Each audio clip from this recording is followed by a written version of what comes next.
पुण्यामध्ये शरद पवार गटानं आंदोलन केलंय। खासदार निलंबनाविरोधात पवार गट आक्रमक झालाय। वारजे भागामध्ये पवार गटानं केंद्राविरोधात निषेध व्यक्त केला आहे। केंद्र सरकार विरोधात तर खासदारांचं निलंबन करून केंद्र सरकारनं हुकुमशाहीचा कळस गाठल्याचा आरोप राष्ट्रवादी काँग्रेस शरद पवार गटानं केला आहे। तर पुण्यामध्ये हे आंदोलन झालं। मोठ्या संख्येनं शरद पवार गटाचे कार्यकर्ते यावेळेला उपस्थित होते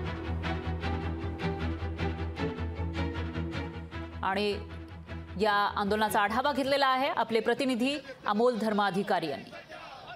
संसदेमध्ये जे खासदारांचं निलंबन करण्यात आलेलं आहे आणि यामध्ये राष्ट्रवादी काँग्रेस पक्षाच्या सुप्रिया सुळे आणि अमोल कोल्हे यांचं निलंबन केल्यामुळे राष्ट्रवादी काँग्रेस हा आक्रमक झालेला आहे। आज पुण्यात बारामती लोकसभा मतदारसंघामध्ये वारजे भागामध्ये राष्ट्रवादी काँग्रेस पक्षाकडून जोरदार आंदोलन करण्यात आलेलं आहे। वेगवेगळे निषेधाचे फलक आहेत ते सुद्धा या ठिकाणी घेऊन आलेले आहेत आणि मोदी सरकारचा धिक्कार असो अशा प्रकारच्या घोषणा या ठिकाणी दिल्या जात आहेत। स्वतः प्रशांत जगताप हे आपल्या सोबत आहेत।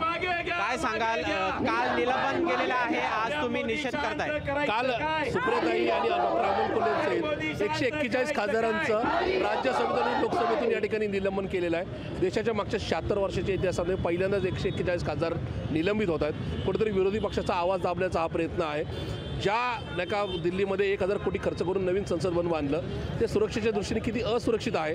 आज पुणे शहरातून हे आंदोलन चालू केलेलं आहे। राष्ट्रवादी काँग्रेस पार्टी हे आंदोलन राज्यभर चालवेल आणि मोदी शांचा खरा चेहरा जनतेसमोर आणेल।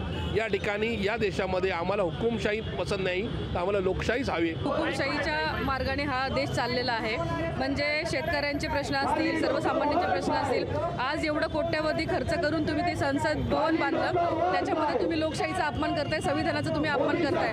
ज्या पद्धतीनं तुम्ही असंविधानिक मार्गाने निलंबन करायचं आहे खासदारांचं, त्याचा तुम्हाला अधिकार नाही। ते खासदार जनतेतून निवडून गेलेले, त्यांचं निलंबन करण्याचा अधिकार जनता त्यांच्या मतपेटीत दाखवेल। तुम्ही हे निलंबन त्वरित मागे घ्यावं, नाहीतर हिंसक मार्गाने आंदोलनाला वळण लागतील, हा इशारा मला या मोदी सरकारला यामार्फत द्यायचा आहे। मोदी सरकारच्या विरोधात जोरदार घोषणाबाजी देखील करण्यात आली आहे। कॅमेरामन सचिनसह अमोल धर्माधिकारी, लोकशाही मराठी, पुणे।